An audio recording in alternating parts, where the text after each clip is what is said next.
স্বদেশৰ মোহত ঘৰতে থাকি যোৱা এজন প্ৰতিভাশালী ভাস্কৰ্য আৰু হস্তশিল্পী যাক ৮০ দশকত তেওঁৰ শিল্পকৰ্মক স্বীকৃতি জনাই ছুইজাৰলেণ্ড চৰকাৰে তেওঁলোকৰ দেশত সংস্থাপিত কৰিবলৈ দুবাৰকৈ প্ৰস্তাৱ দিছিল কিন্তু স্বদেশতে থকাৰ সংকল্প লোৱা উদ্ধৱ ডেকা নামৰ শিল্পীগৰাকীৰ এতিয়া দুৰৱস্থা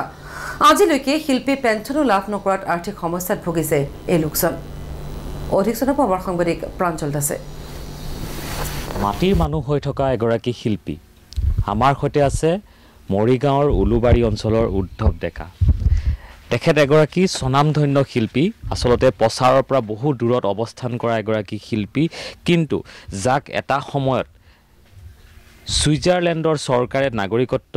যাচিছিল তেওঁক দুবাৰকৈ তেওঁক আহ্বান কৰিছিলে ছুইজাৰলেণ্ডত বসতি কৰিবৰ কাৰণে কাৰণ ছুইজাৰলেণ্ডৰ দৰে দেশত শিল্পী আৰু এনেধৰণৰ কলা কুশলীসকলক অতি গুৰুত্ব প্ৰদান কৰা হয় সন্মান প্ৰদৰ্শন কৰা হয় কিন্তু তেখেতে প্ৰত্যাখ্যান কৰিছিলে কেইবাবাৰো বিদেশ ভ্ৰমণৰ অভিজ্ঞতাৰে তেওঁৰ হস্তশিল্প আৰু যি তেওঁৰ ভাস্কৰ্য শিল্পই দেশ বিদেশত প্ৰসাৰ লাভ কৰিছিলে তেওঁ আজিও তেওঁৰ নিৰ্মিত বহু সামগ্ৰী দেশৰ বিভিন্ন প্ৰান্তৰ 5 ষ্টাৰ হোটেলত ব্যৱহাৰ হয় এনেধৰণৰ চামুচ এনেধৰণৰ যি চামুচ হওক বা এনেধৰণৰ হেতা এনেধৰণৰ সামগ্ৰীসমূহ তাৰোপৰি এইগৰাকী শিল্পীৰ এনে প্ৰতিভা আছিলে যে তেওঁ আমি কিছু দৃশ্য আমি দেখুৱাবলৈ চেষ্টা কৰিম এয়া কবি নীলমণি ফুকন হুবহু এক তেওঁৰ কাঠৰ ভাস্কৰ্য নিৰ্মাণ কৰিছে মহাত্মা গান্ধী হওক লোকপ্ৰিয় গোপীনাথ বৰদলৈ কবিগুৰু ৰবীন্দ্ৰনাথ ঠাকুৰ কনকলতা বীৰাংগনা কনকলতা বিভিন্ন আসলতে এনেধৰণৰ যি বিখ্যাত যি মহিষীসকলৰ তেওঁ ভাস্কৰ্য নিৰ্মাণ কৰিছিলে আৰু প্ৰাক্তন প্ৰয়াত ৰাষ্ট্ৰপতি মিছাইল মেন আব্দুল কালাম আজাদৰ তেওঁ কিছু ঘনিষ্ঠভাৱে তেওঁ পাইছিলে এখেতে আপুনি প্ৰথমতে কওকচোন যে এনেধৰণৰ কেইখনমান চামুচৰ কিবা এটা কাহিনী আছে আপোনাৰ আব্দুল কালাম তেখেতক মই নিজ হাতে শ্বিলঙত এই কাটা চামুচ এপাত আৰু এই বাঁহৰ চামুচ এপাত আৰু এই মানে বাৰ্থডেত কেক কাটাকৈ এনেকৈ চাকু এপাত বনাই দিছিলোঁ তেখেতক মই গিফ্ট কৰিছিলোঁ আৰু তেখেতে মোক বহুত মৰম কৰিছিল বা আদৰ দিছিলে আৰু তেখেতে কিছু মোক হিন্দী কথা ক'বৰ কাৰণেও শিকাইছিলে তেখেতে লৈ ফুৰিছিলে বোলে আপুনি হয় তেখেতে মানে হাতত খালী কাগজ মিৰাই পকেটত তেখেতে য'ত মানে কিবা খাবলগীয়া হ'লে সেই চামুচ কেইপাত উলিয়াই তেখেতে ব্যৱহাৰ কৰিছিলে কিমান চনত দিছিলে আপুনি এইটো মই 92 চনত দিছিলোঁ আপোনাৰ